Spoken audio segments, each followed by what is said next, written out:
Hey, hello leaders. This is Paul Grau and welcome to Run to Your Leadership Challenges, the daily show that equips team leaders to lead through the challenges they face every day. Today I want to take a look back at a previous played show, and I hope you enjoy it. So today, let's talk about transformation. Now, when people think about transformation, they often get a little nervous because they automatically tie transformation to some type of change, and change scares some people. However, I don't want to talk about your team or organizational transformation here. I want to talk about leadership transformation, specifically your leadership transformation and how it ties to your team and organizational transformation. You see, in order to have any type of transformation in your team or in your organization, let alone throughout your entire organization, you really need to focus on your own transformation. Think about it this way. If somebody was to come to you and tell you that there was going to be a major change within the team, how would you immediately feel? I mean, what would be your first gut reaction to them telling you about this major transformation? Would you automatically embrace the transformation that's about to be unleashed? Would you start inquiring immediately about the transformation? Or will you take a look at the leader who told you about the major transformation and specifically look at their actions? Or would you look at the leader who has just told you about this transformation and specifically look at their actions and whether or not they are or have already transformed?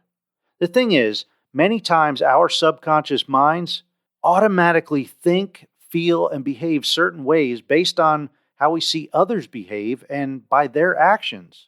For instance, if somebody was to approach you and says that they would love for you to be their running partner, you'll probably first consider what kind of shape they are in, right? I mean, if you've been running for years, the first thing that may be going through your mind and your thoughts is you may be wondering just how fit the person asking is. Naturally, if they are somewhat equal to your level of fitness, you'll probably accept their request.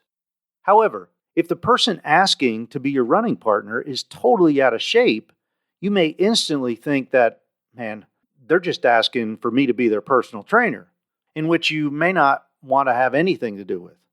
Now, at the same time, if you know the person and you know that they've been running for about 6 months, and they may still be out of shape a little bit, but they've been running for 6 months and they have really been improving, and they are willing to try to improve to your level of fitness. That's their goal. That's where they want to get. If that's the case, you may be a lot more willing to accept their request. Oddly enough, the same thing happens when any type of transformation takes place within your team or organization. When a leader starts talking about transformation that's about to take place, the first thing that we subconsciously think about and look at is whether or not the leader can go through the same transformation, or better yet, have already gone through the transformation. Now, I said this was more about your leadership transformation, so just think about this for a second. If you have high expectations for your team members and want to introduce some form of transformation to them to increase their productivity, one of the first things that they're going to think and probably ask themselves is whether or not you are doing your part to increase your level of productivity.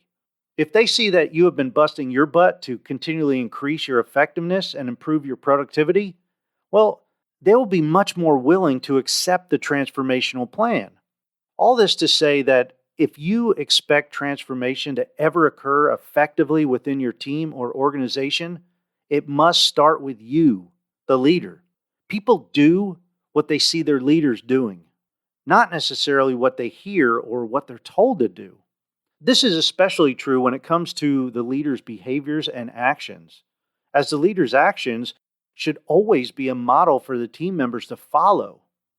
Today's challenge is for you to think about any transformation that's happening within your team or organization, and then ask yourself if you are displaying acceptance or if you've completed the transformation, or as a minimum, are making every effort possible to follow through with the transformation.